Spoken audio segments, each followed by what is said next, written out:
So mga kapatid, ang pamagat po ng ating mensahe sa umagang ito ay pag-ibig, no, na nakikita sa gawa. No? Hinilingan ko po ang lahat na tumayo sa pagbasa ng ating teksto na pagbabatayan. Ito po ay makikita natin in Romans 12:9 to 16. No, Romans 12:9 to 16, at ito po ang sinasabi: maging tunay ang inyong pagmamahalan, kasuklaman ninyo ang masama, at pakaibigin ang mabuti.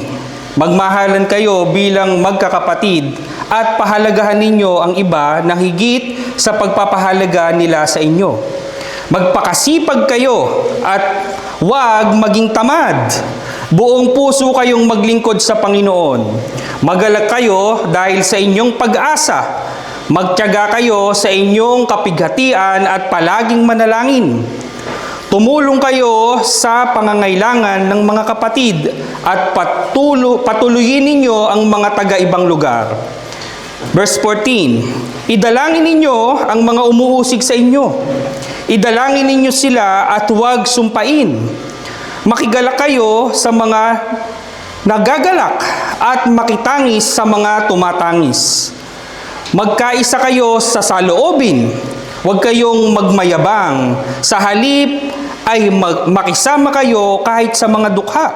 Huwag ninyong ipalagay na kayo'y napakarunong. Tayo po ay manalangin. Aming Diyos, aming Amang makapangyarihan sa lahat, tunay nga po na maraming salamat, Panginoon, sa isang linggo na nagdaan, Panginoon, at sa panibagong buhay na binangon nyo kami sa aming mga higaan.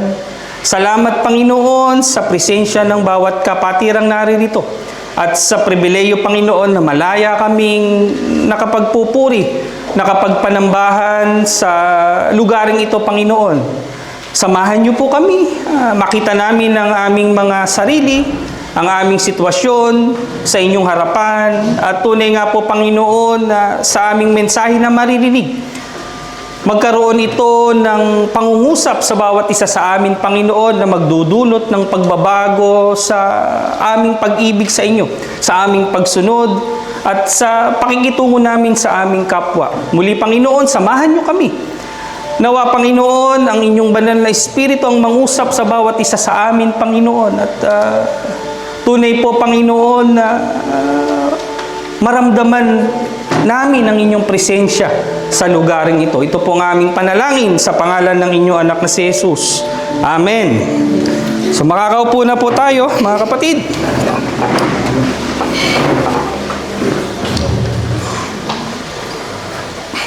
So brothers and sisters, ang atin pong teksto ay hango din po natin sa ating yearly lectionary, no? At ito pong Romans 12, no, is a very powerful chapter, no? Bago po tayo nag-arrive dito sa Romans 12, no, from chapter 1 to chapter 11, no, ito po ay doctrinal, no? Alam nyo ba, brothers and sisters, that the book of Romans, no, is the doctrine of the Christian, no? Halos lahat po ng mga paniniwala ng Christianity, no, ng tayo pong mga mananampalataya ay hinango po natin.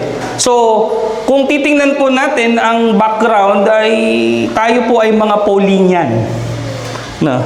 Bakit Paulinian, Pastor? Kasi yung Paulinian theology natin ay hinango natin doon sa paniniwala ni Apostol Pablo, no? And majority of the doctrines that we believe can be found in the book of Romans, no? But brothers and sisters, there have been a twist, no? Nagkaroon po ng twist pagdating ng Romans 12, no? Kung titingnan po natin ito, mga kapatid, nagbago ang direksyon ng sulat ni Apostol Pablo mula sa doktrina patungo sa praktikal na pamumuhay. No? Kaya nga, kanina nagtanong ako sa inyo kung mahal natin ang Diyos. No, kasi throughout doon sa sulat po ni Apostol Pablo, he's speaking about the doctrines, ito dapat tayo, ito ang pananampalataya natin, nagmula kay Kristo, and so on and so forth. But now, how is our daily lives? No, so yun po yung gustong bigyan ng pansin ni Apostle Paul dito, mga kapatid. No? So, sa lahat po ng diniscuss niyang mga doctrines, tinatanong niya, how is your love to God? No? Paano na kayo sumusunod? Paano tayo nagmamahal sa Diyos? No? So, dito po ipinapakita na ano yung pag-ibig. No? Hindi po nakikita lang sa salita, dapat ito ay nakikita sa kilos, sa pagbabago, at sa pakikitungo sa ibang tao. No? So, in Romans 12, 9-16, makikita po natin dito na nagtuturo po si Apostle Paul how we can do love in action. How we can do love in action. No? Hindi lamang na sinasabi ko sa inyo na mahal natin ng Diyos. No, hindi niyo ba napansin nung sinabi ko sa inyo na mamaya papatunayan natin kung mahal niyo talaga ang Diyos, bigla kayong proud ako na mahal ko ang Diyos. Nung papatunayan na natin, biglang parang hesitant na. No? Hesitant na tayo na magtaas ng kamay. No? So, mga kapatid, what does it mean to love in action? Ano ba yung tunay na pag-ibig? No? So, doon sa verse 9-10, sabi, ang tunay na pag-ibig ay walang pagkukunwari. Tingnan nyo nga yung mga katabi nyo. Ayan na naman, pastor, kasi katabi ko yung misis ko, katabi ko yung asawa ko. So, minsan pag magpalit kayo ng seating arrangement, no? Mag-cheating arrangement kayo. No. Kasi pag puro pag-asawa, talaga si pastor, laging tama talaga, pag-asawa pinag-uusapan. No. No, sabi, ang tunay na pag-ibig ay kailangang tapat, no? Sabi, maging tunay ang inyong pagmamahalan, no? Kasuklaman ninyo ang masama at pakaibigin ang mabuti. So, sabi, hindi daw plastic. Tumingin kayo sa inyong mga katabi. No. Ha? Bakal? Kamay na bakal ba? Hindi plastic. No? Mas matindi pa pala sa plastic. No? Plastic na sisira. No? Bakal, hindi. No? So, mga kapatid, ang tunay na pag-ibig daw ay hindi plastic. No? Hindi pakitang tao lamang, hindi para yung makita lang na yung para lang may masabing maganda sa atin, no? Kung hindi ang salitang pag-ibig na walang pagkukunwari, we must be sincere, no? Totoo, walang pagkukunwari, walang pagpapaimbabaw, no? Lalim, no? Pagpapaimbabaw. So, maraming tao po ang marunong na magsalita na mahal kita, no? Pero mga kapatid, nararamdaman ba yung tunay na pagmamahal? No, sa atin pong pamilya, no? Siguro sa atin ngayon, no? Masasabi natin we love our family very much, di ba? Mahal na mahal natin ang pamilya natin, mahal na mahal natin ang anak natin. Mahal na mahal natin ang asawa. Kasi wala nang choice, pastor. Kailangan nang mahalin talaga yan. Wala na. For life na to.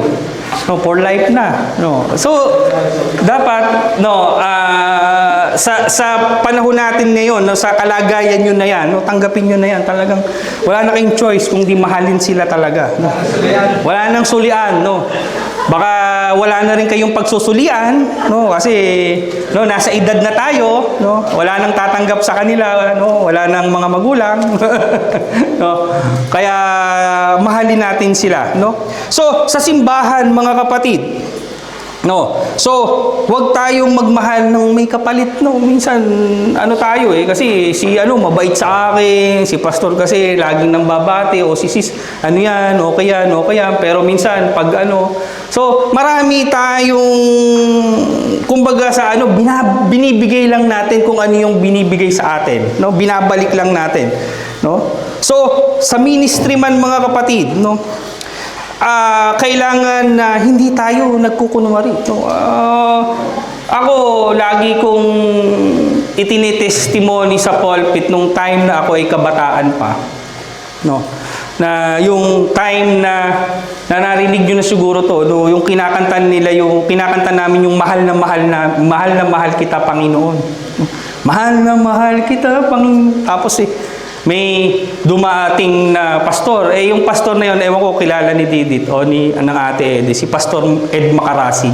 Taga Bulacan din yun. Siya kasi kilala siya, very prangka yun, no? Kaya yun laging nai-invite pag talagang gustong rompihin yung mga membro siya ini-invite kasi napakaano niya talagang magsalita, no? Talagang tagos sa buto yung pag nagsalita siya noon. At isa yun sa mga pastors na hindi ko nakakalimutan. Mahal na mahal niyo Panginoon. Hanggang ngayon, dapat nag-start na tayo, nagpa-practice pa kayo. Kahapon kayo dapat nag-practice, late kayo, ganyan. Tapos sabi nung nagigitara, Hele, huwag na nga natin kantahin to. Huwag na daw kantahin yung mahal na mahal, Panginoon. Lalo pag nandito si Pastor Ed, huwag na natin kakantahin to kasi pagagalitan tayo nito. Oh. So, nag-gets yung point, no? So, pero talaga, totoo, hindi namin kinanta yun. For very long time, hindi namin nakanta. Kasi guilty kami. Guilty kami na mga youth, no? So, I hope yung mga youth natin, pag kinanta nyo yan, nasa na yung mga youth natin? Yung kalat-kalat no? Pag kinanta nyo yan, talagang namnamin nyo. Nung mahal na mahal nyo talaga ang Panginoon. No? So, madali pong magsabi ng I love you Natandaan ko nung kabataan ko, papadala ako ng card, 3. I love you. Tayo na naman, pastor, patay ka mamayang gabi. Lagot ka kay Didit. Hindi, ganun talaga Kasi walang halaga sa akin yung I love you Nung na lang nakilala ko to. Sabay bawi no? Doon ko na lang talaga pinahalagahan yung I love you. Pero wala yan, ang dali-dali. Kakikita ko pa nga lang, sabi ko. Piling ko, love na kita Ganun no? So, madalas sa buhay natin, madali tayong nagsasabi ng mahal kita, pero somehow, hindi natin talaga alam kung ano yung mga binibitawan nating salita. So, in verse 10, sabi, magmahalan kayo bilang magkakapatid at pahalagahan ninyo ang iba ng higit sa pagpapahalagahan nila sa inyo. So, ganun daw yung pag-ibig kasi minsan napakadaling pagmahal din tayo. Diba? Pag tayo laging naaalala, kasi lagi akong naaalala nito, lagi akong kinakamusta, lagi akong binibigyan, mahal din natin sila. No? Pero ang sabi ng Biblia, mga kapatid, pahalagahan ninyo ang iba ng higit sa pagpapahalaga nila sa inyo. No? Somehow, baka mamaya, we must start a chain reaction. No, minsan kasi, ang nature ng tao, mga kapatid, ang gusto natin, tayo yung masigit na minamahal. No? Sino yung ganon dito? Walang plastikan. Real talk. No. Sa mga kababaihan, mga misis. Natatawa yung misis ko. Diba? Natural yun Mas gusto natin na tayo yung minamahal. Kaya nga, diba, anong tawag natin doon sa mga nagmamahal na hindi sila mahal? Martir. No, ano ang ginagawa sa martir? Pinapatay. No, ganon ang mundo natin ngayon. Pero ang turo sa atin, mga kapatid, magmahal tayo ng higit sa pagmamahal nila sa atin. No. So, mga kapatid, be devoted to one another in love. Honor one another above Oh, ang sabi ng Biblia, above yourselves. Ang Kristiyano po ay tinawag na maging mapagmahal gaya ng pamilya, no? Hindi makasarili kung hindi marunong magpahalaga sa iba. So, mga kapatid, matuto po tayong makinig. Matuto tayong magpatawad agad. I've been na-share ko na rin to many times, na-share ko pa yung professor ko, sabi niya, yun nga, nahihirapan daw siya mag-preach about forgiveness,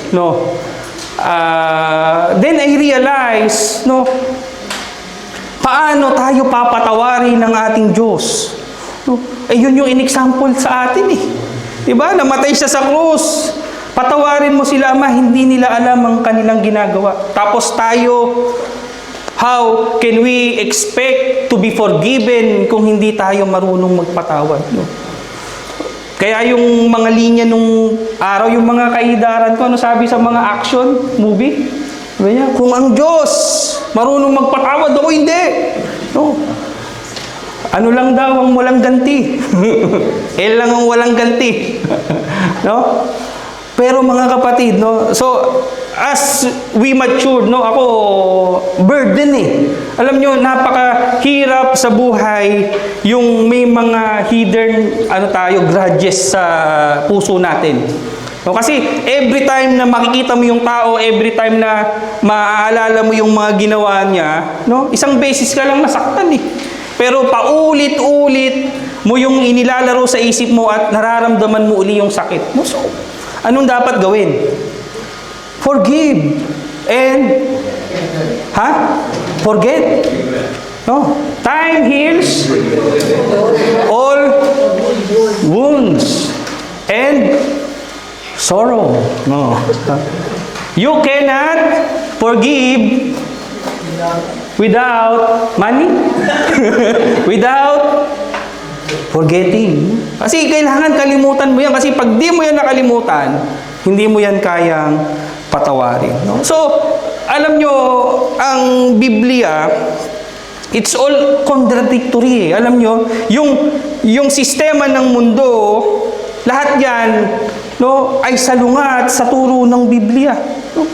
Turo ng be happy, follow your heart, kung saan ka masaya, kung ano yung ginawa mo, gawin mo din sa kanila, suklian mo sila nung binibigay sa'yo, pero lahat yan mga kapatid, kabaliktaran, kaya mahirap, mahirap sumunod, pero ang tanong nga, isa pa rin yung tanong, laging babalik kung gaano natin kamahal ang Diyos, So, brothers and sisters,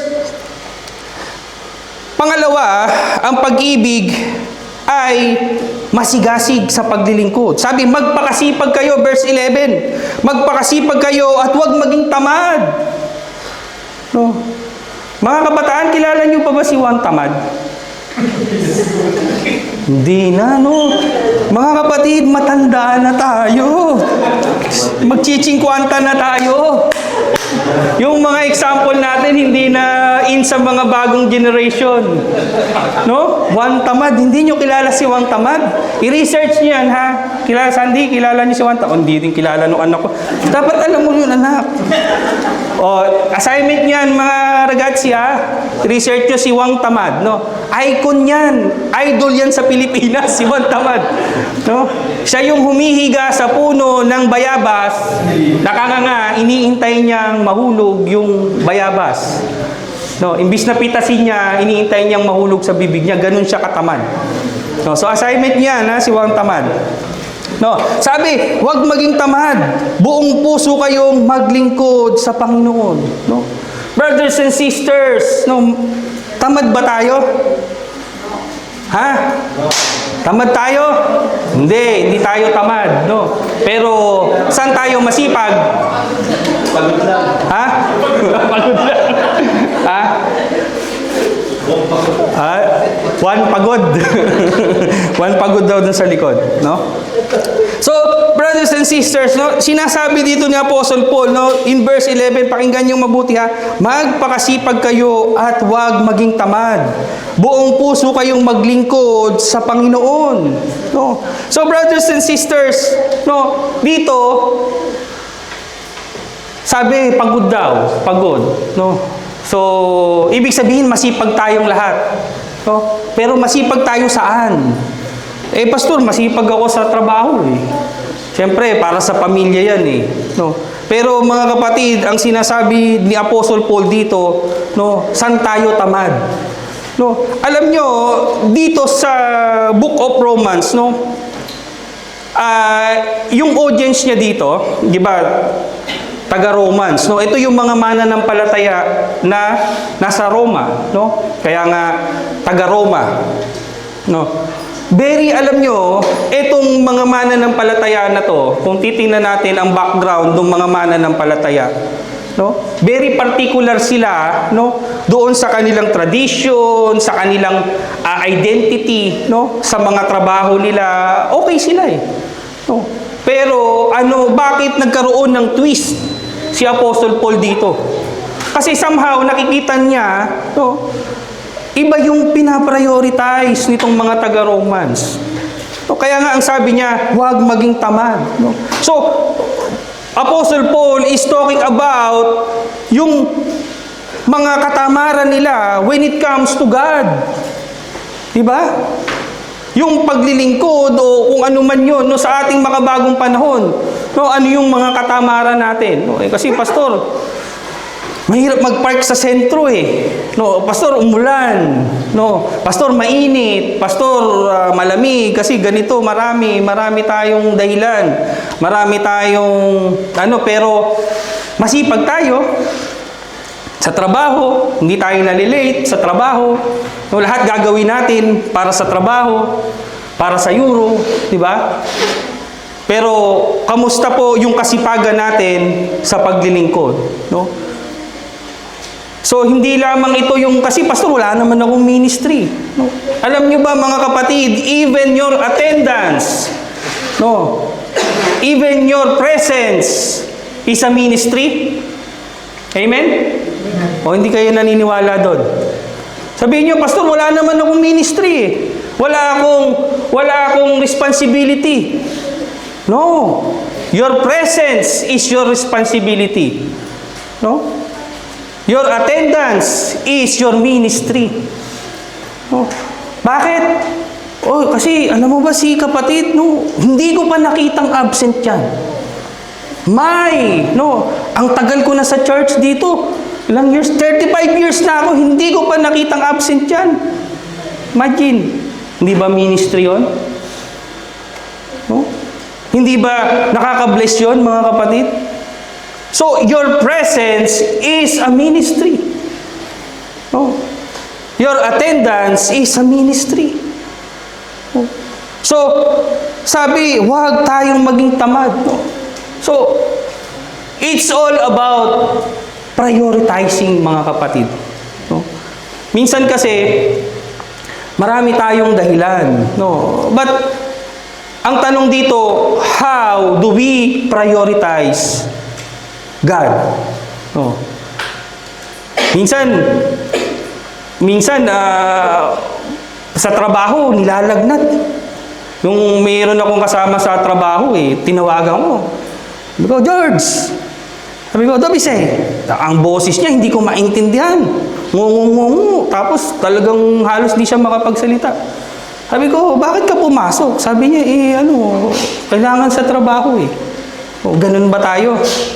Maaaring ganun yung iba sa atin na talagang sobrang sipag sa trabaho, no? Pero baka mamaya, no, natapilok lang tayo minsan o hindi natin makita yung favorite na medyas natin, hindi na tayo pupunta sa church. No. So, how do we prioritize God? No? So, 12, sabi, magalak kayo dahil sa inyong pag-asa. Matiyaga kayo sa inyong kapighatian at palaging manalangin. No? So, narinig natin to. I don't know kung natandaan niyo yung message noon ni Pastor Brian, yung galak, gilas, ano pa? Gana. No? Alam niyo ba dapat ganun sa church, no? Kaya minsan, alam niyo, napakahirap sa mga leaders, no? Kasi minsan dumarating yung time na talagang may nararamdaman, may mga problemang pinagdadaanan, pero yun yung kailangan i-portray, eh. No? So, Pastor, anong pinupunto mo dyan? So yung mga leaders ba, there are great pretenders? Yes! Yun ang team song namin. Yes, I'm a great pretender. No. Hindi po yun magagawa, mga kapatid. No? Kung wala ang tulong ng Diyos sa bawat isa sa atin. Imagine, no? Ang hirap kaya mag-pretend, no? Sa ministry, 10 taong ka na, 8 taong ka nang nagpapastor, you're just pretending. O kaya kayo dyan, no? Ilang taon na kayong miyembro ng church, no? You're just pretending na nakikinig lang kay pastor, or you're just pretending na tumutugtog lang tulad ni Brother Dave, pero wala lang. No, you cannot do that. Hindi po natin kayang magpatuloy without the supernatural power of God. Amen? Kasi kailangan lagi tayong merong kagalakan, merong seal, no? In serving the Lord. Ang pag-ibig sa Diyos ay makikita sa ating sigasig sa paglilingkod. No, brothers and sisters, remember this, ang tamad na puso ay nawawala ang alab sa Panginoon. No. Ang tamad na puso ay nawawalan ng alab sa Panginoon. No? So brothers and sisters, maging faithful po tayo sa ministry. No, ano man yan, ano man yung paglilingkod, kahit wala po tayo minsan nakikitang bunga, huwag tayong sumuko. No? Gawin natin yung dumalo tayo sa mga gawain, no? Maging magalak tayo kung ano man yung mga simple ministry natin, no? Kung ano man yung na-achieve ng church, and continue to pray, no? So, mga kapatid, with respect, no, doon sa nawawalan ng alab, I remember yung naging devotion namin noon nila Sis Del, no, yung maligamgam, no, mainit, maligamgam, no, malamig, no, kasi ano sabi, no, kung maligamgam ka, ano sabi doon sa Revelation, isusuka kita, no. Alam nyo ba, may mas matindi pa sa maligamgam? Ha? Ano pang mas matindi sa maligamgam? Ha? Ha? Hindi. Mas maganda pa kung malamig ka, alam mong malamig ka. Kung mainit ka, alam mong mainit ka. No? Kung maligamgam ka, alam mong maligamgam ka. Alam nyo kung ano mas mahirap? Manhid. Oh. Real talk, brothers and sisters, no? Sa buhay mananampalataya, dumarating ang pagkakataon na hindi ka malamig, hindi ka mainit, hindi ka maligamgam, ikaw ay manhid. Ikaw ay manhid. Paano mo nasabi, Pastor? Kasi you just go with the flow. No? Feeling mo okay ka. No? Lagi mong gina-justify yung sarili mo. Lagi mong sinasabi na okay lang to, maintindihan ni Lord, okay lang to, ganito, ganito. Sa tagal mo na sa church, sa tagal mo ng walang pagbabago, walang advancement, walang alab, wala. You just remain. Nananatili ka lang dyan. So, ano ka? Manhid. So, that is the most dangerous stage, brothers and sisters. Wala nang dating sa'yo yung sinasabi ni pastor. Wala nang dating sa'yo yung ministry mo. Lahat ng ginagawa mo parang wala lang. No? Hindi ka malamig, hindi ka mainit, hindi ka maligamgam. Ikaw ay manhid. So, how can you say that, pastor? Because I've been there. I've been there.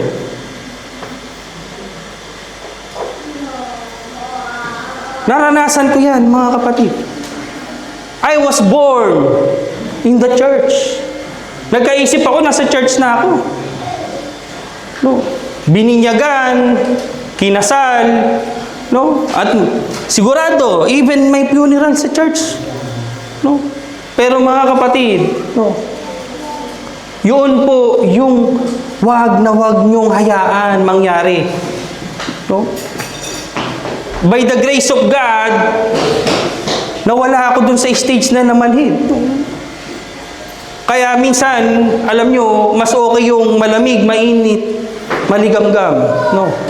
Kasi yung malamig, pwedeng uminit. Yung mainit, pwedeng lumamig. No? Panapanahon lang yan. Yung maligamgam, pwede kang maging mainit ulit. Yung stage mo na yan, no? Pero pag manhid ka, mga kapatid, ano yung manhid? Wala. Kasi, di ba manhid, sinusuntok ka na nga, hindi mo pa nararamdaman. Inooperahan ka na nga, hindi mo pa alam. Di ba? Yung mga naoperahan dito, may anesthesia. Sino? Oh, di ba? Nagtatawanan nga yung mga doktor kung ano-ano, pinupukpuk-pukpuk ka na nga ng kung ano-ano nilalagari ka na pala, hindi mo pa rin nararamdaman. Diba? So brothers and sisters, no? Huwag tayong dumating sa punto na ganun. No? Na maging manhid tayo. No? So, brothers and sisters, kapag mahal natin ang Diyos, no, kahit kailan, hindi po yan pabigat. No? Hindi yan pabigat. Oo, nakakaramdam tayo ng pagod, especially our situation here. No, kaya alam yan ng mga officers. No, ako, number 1 advocate ako dyan. No, ako, sa mga kaibigan ko na dito, yung mga kapitbahay ko, anong lagi kong motto sana? Ayoko nang mahirapan. Kung maaari, huwag tayong mahirapan. No, kasi nga iba yung kalagayan natin dito. No? Pero mga kapatid, yun yung dapat no? Yung paglilingkod na hindi nahihirapan kasi tulong-tulong. No? Sama-sama tayo. Huwag tayong maging pabigat na hayaan natin si Brother Bing kasi siya lang naman masipag. Hayaan natin si Brother Bing lagi dito, 8:30 pa lang nadito na. Nagbabayad nung hayaan na lang natin siya. Hayaan na lang natin si Kuya Olan, si Brother Dave, lahat ng masipag na ganun. Hayaan na lang natin sila. No, hindi ganun mga kapatid.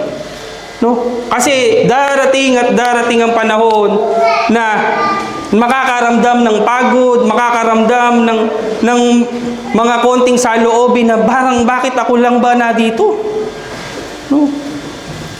Kaya nga kailangan natin mga kapatid na makapaglingkod tayo, no? Na hindi po pabigat. No?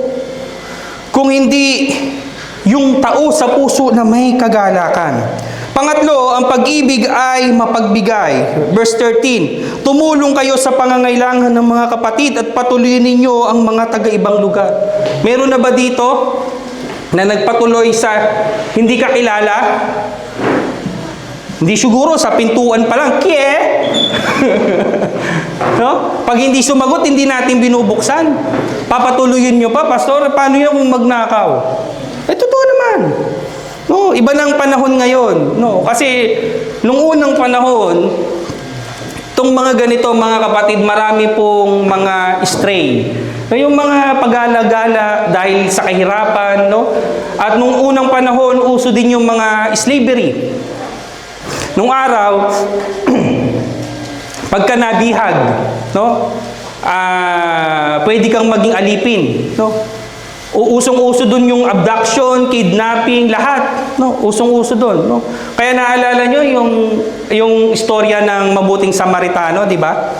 No? Kung walang tumulong doon, ano mangyayari doon? Stray yun. Pakalat-kalat na lang yun kung nakasurvive.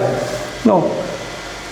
Kaya Kaya etong sinasabi ni Apostle Paul, yung mga pagtulong, no? Pero iba yung konteksto. No? So, ibahin natin. No? Baguhin natin sa konteksto na maiintindihan natin ngayon, mga kapatid. No? Yung mga tao na nangangailangan, no? Ibigay natin yung pagtulong sa kanila, no?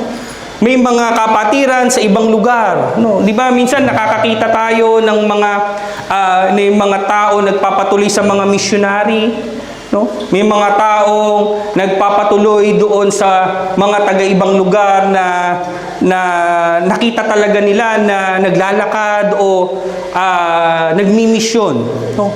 So, yun yung pwede natin ipakita, mga kapatid. Share with the Lord's people who are in need with the practice of hospitality. No? Yung simple nating pagtulong, no? Alam nyo, very pa rin tayo very fortunate pa rin ang mga Pilipino.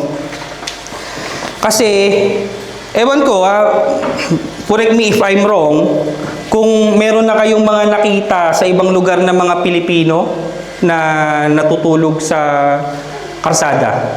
Dito ba may nakakita na kayo? Ha? Si Brother Dondon may nakita? Oh? Pilipino? Oh, talaga? Kontakin natin. Patuloyin mo sa bahay mo. Ikaw wala nakakita ko, wala pa. Ha?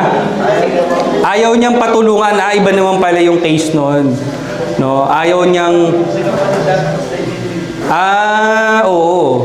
So, ang point doon, no, very very rare, no? Napakadalang na makakita tayo ng mga Pilipino na talagang kasi ang nature kasi natin matulungin tayo no? Ang nature natin talaga na pag may nakita tayo na kabayan natin, tinutulungan natin 'yan, no? So, as Christians, brothers and sisters, yun yung magandang makita natin dito, no? Kung ang ibang tao natutulungan natin, what more pa, no? Kung yung mga kapwa natin, no? Our church, no? Tayo, very fortunate tayo, no? Sa mga kapatiran, no? Tulungan, trabaho, bahay, kung ano man yung mga pwede nating maitulong, no? Kahit nga yung mga sa trabaho natin, no?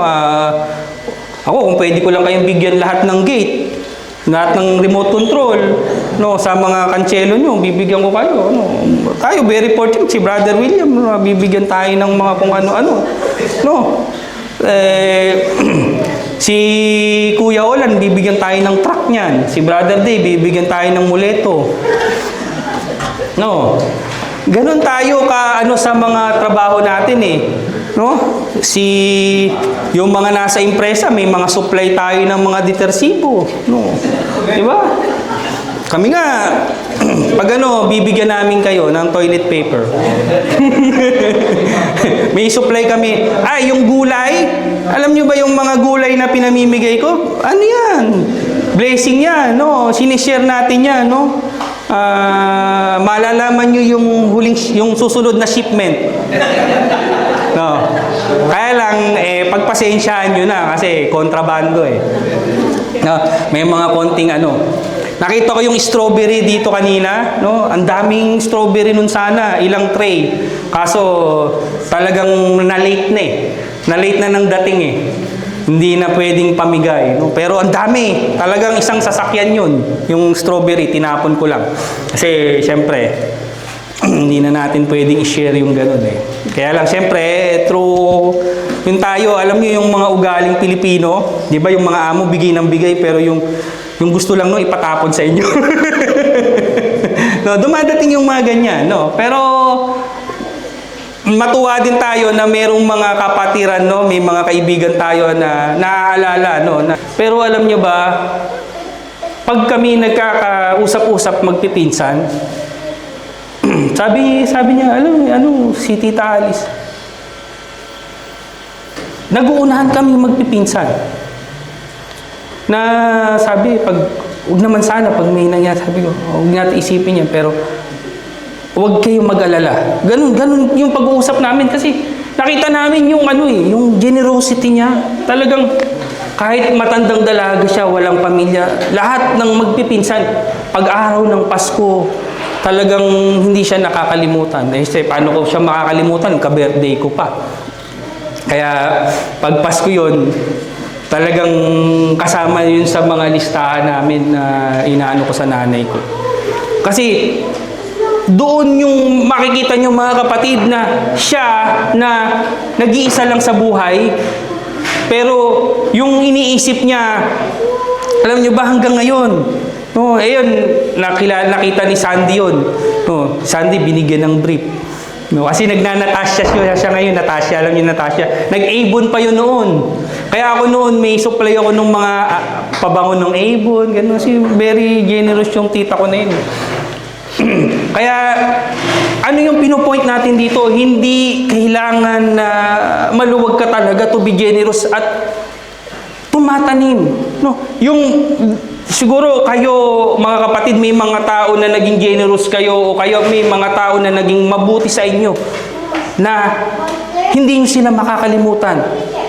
Na dun sa ginawa nila na yun na kahit matanda na kayo ngayon o kahit wala na sila, hindi nyo sila makalimutan dahil may ginawa silang kabutihan sa inyo o napaka mabuti nila.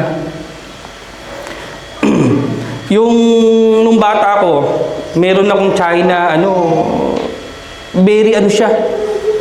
Nagtitinda lang siya sa palengke, yung mga RTW.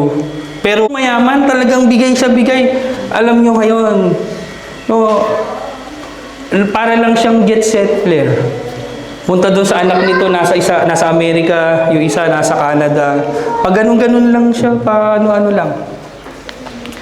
Bakit? Kasi, alam niyo yung pinagpala. Naging sa kabila nung kalagayan hindi nagdamot, so kaya hindi natin kailangan maging mayaman, para maging generous sa pagbibigay, mga kapatid, and lahat po ito ng aspeto, minsan kahit sa church, wag natin hayaan yung na sinusukat natin, kasi si ganito, malaki naman sweldo niyan, hayaan niya na magsumagot ng ganito. Okay lang sa kanya na mag-pledge ng ganito kasi yung mga hindi po doon nasusukat yun, mga kapatid. Nasusukat yan kung gaano kayo nagpapahalaga, sa Diyos, sa gawain, kung gaano tayo nagiging generous, sa Diyos. Minsan kasi lahat generous tayo sa kapwa, sa pamilya, sa mga mahal natin sa buhay. Pero pagdating sa Diyos, lagi yung sinasabi, okay na yan, hindi naman maintindihan ni Lord yan, ganun lagi tayo. Of all people, of all Diyos pa, na nagbigay sa atin ng lahat. Siya pa ba yung pagdadamutan natin? Sa Kanya pa ba tayo hindi magiging generous? So, let us be reminded of that, brothers and sisters. So, number 4, ang pag-ibig ay marunong magtiis at manalangin. So, sa verse 14, idalangin ninyo ang mga umuusig sa inyo. Idalangin nyo sila at huwag sumpain. Ginawa nyo na ba ito? Paso, pinag-pray ko na kunin na ni Lord. Kunin na siya ni Lord. Pero sabi, idalangin ninyo ang mga umuusig sa inyo at idalangin ninyo sila na huwag sumpain. So, siguro dito hindi naman meron ba ditong maraming kaaway? Ha? Ha? Sino? Mrs. ba? Mrs. ba ang kaaway? Si Brother Jeremy, ang sama ng tingin sa akin. Ganda-ganda nga ng katabi mo, ikaw naman. So, mahirap, Ito, real talk. May nakagawa ba dito sa atin? Na mayroong, bawa ngayon, may nakagalit kayo, may nakaaway kayo. Tapos, pinag-pray nyo. Ito lang. Meron dito. Ay, si Brother Dondon daw. Alam mo, si Brother Dondon, laging maraming umaaway dito. Hindi to nangaaway, laging maraming umaaway. So, yun, good. Ha? Nangaway ka din? Ha? Sa una?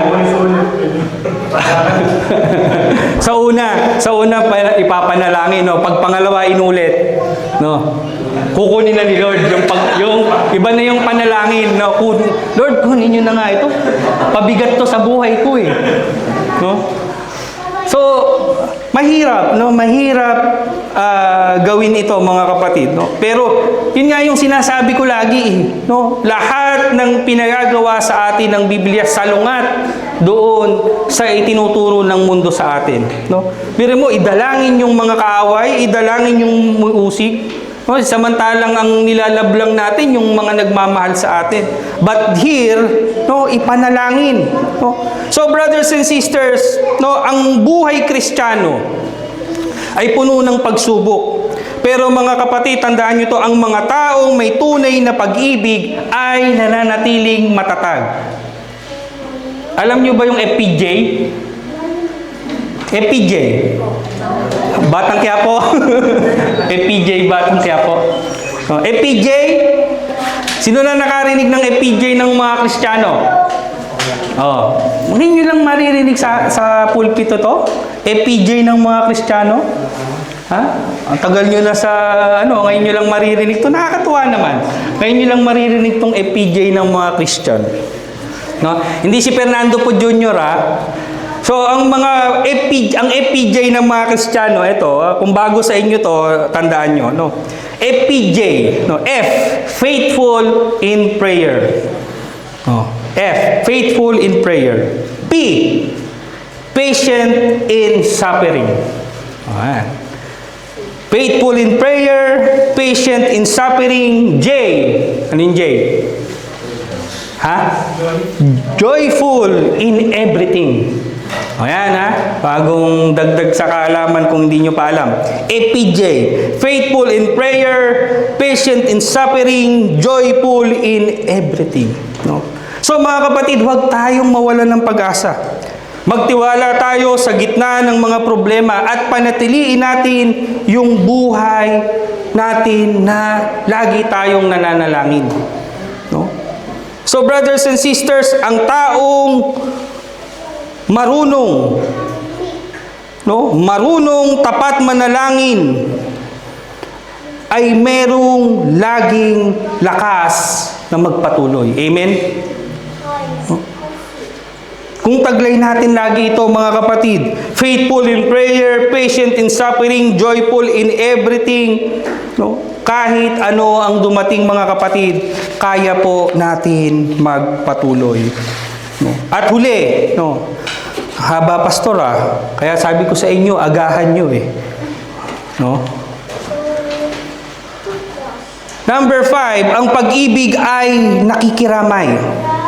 No. Verse 15, makigalak kayo sa mga nagagalak at makitangi sa mga tumatangis. Makiisa kayo sa saloobin, huwag kayong magmayabang, sa halip ay makisama kayo kahit sa mga dukha. Huwag ninyong ipalagay na kayo'y marunong, napakarunong. No? Rejoice to those who rejoice. No? Mourn with those who mourn. No? Sino na dito yung pumunta sa lamay na tawa ng tawa? Baka baliw kayo nun pag ganun. Tawa kayo ng tawa, no? At pumunta naman kayo sa birthday party na hindi maipinta yung mga mukha nyo. Anong sasabihin naman sa inyo? Namatayan ka ba? No? So brothers and sisters, no, ang sabi, rejoice, no, to those who rejoice, mourn to those who mourn. Ang tunay na pag-ibig ay marunong makisama, marunong makiramay, no? Hindi po naiinggit sa tagumpay ng iba, no? Hindi manhid sa sakit ng kapwa. No? Yung mentality natin, no, bata pa lang ko, lagi sinasabi, may crab mentality daw ang mga Pilipino. No, totoo naman. No, sad to say, no, hindi natin po yan i-deny. Totoo yan. No, I remember nung bago-bago pa akong dating, no, nagtayo ng restaurant. No? Hindi po si Ate Aisel lang. Ngayon pa lang yun. Support natin. Yan, pa-plug ko, bro. No, support po natin sa sentro, no? Si Rivo? No. Ria Ibona. No, yun po. No? So, i-visit nyo. Nag-post si Ate Aisel doon sa bulletin natin. No? Long weekend. Baka gusto nyong puntahan. Dalawin natin. No, puntahan natin, no? Basta wag naman kayong papalibre, negosyo yun, ha? Baka mamaya mahiya si Ate Aisel, pinuntahan natin libre. Kung lang yun, kunwari wag kayong papayag, ha? Baka mamaya, hindi na. Thank you, ha, thank you. Wag gano'n, ha? Hindi, ate, sabihin nyo, negosyo to, ate, iba to. Ganon, no? Ayun. Pag kausapin si Brother William, kung ano, ha? Previous sa yate. Ayun, ganon. Sagot pala, doon may bayad. Doon daw kay Brother William, babawi. Sa McDo. No, pakita niyo yung resibo kay Brother William. Ay, bro, kumain ako kay Ate Aisel. Ito yung resibo. No. So, suportahan natin, no? Suportahan natin 'yon, mga kapatid. No, ano yung pinupunto ko? Nung bagong dating ako noong time na 'yon, tinry namin 'yon. Dito 'yon, malapit sa may Marconi. Nakalimutan ko na ang pangalan ng restaurante. Tagal na kasi. Pagtayo namin, ang sabi ng mga Pilipino, mabuti pa, nagluto na lang ako sa bahay. Mabuti pa, hindi na kami kumain dito masarap pa luto ko. Ganun, ang daming no? Sabihin natin na may pagkukulang din talaga yung restaurant. Hindi siya ganun ka-top notch, no? Hindi din talaga ganun kasulit. Pero, imagine nyo yun na kauna-unahan. Ewan ko kung may nauna pa doon, no? Na nagtayo ng ganun. Na dapat sana maging proud tayong mga Pilipino na nagkaroon tayo ng ganun. Kasi sa ibang lugar, alam ko sa Rome, madami. Sa Milan, marami din. No? Tanging dito sa Bologna, nag-i-struggle tayo na magkaroon ng mga business. No, kasi nga, bukod sa mahirap yung puhunan, yun nga, hindi nagsusuportahan minsan. No? So, ano natin dito? Minsan tayo, ang tendency natin kasi, kapag mayroong umaangat, siguro ang ano sasabihin, siguro inutang talaga. Laki siguro ng inutang niyan. Inutang yan ng malaki kasi hindi yan hindi yan kaya magnegosyo kung di utang yan ganun tayo minsan Hindi na lang natin sabihin, buti pa siya nakapagtayo ng sana tayo rin makapag ganyan ang naturalesa nating mga Pilipino. Pero mga kapatid, what the Bible is telling us, kaya nga sabi ko, kabaliktaran lahat. Sabi, maggalak tayo. Diba? Maggalak tayo pag may nagtatagumpay. Tapos pag mayroong mga nagtatrahedya, deserve naman yan. Salbayan. Ganun. Buti nga, ganun nangyari sa kanya yun. Sama-sama na ugali niya. Ganon tayo minsan, mga kapatid. Pero yung tinuturo sa atin, makigalak, makitangis. So,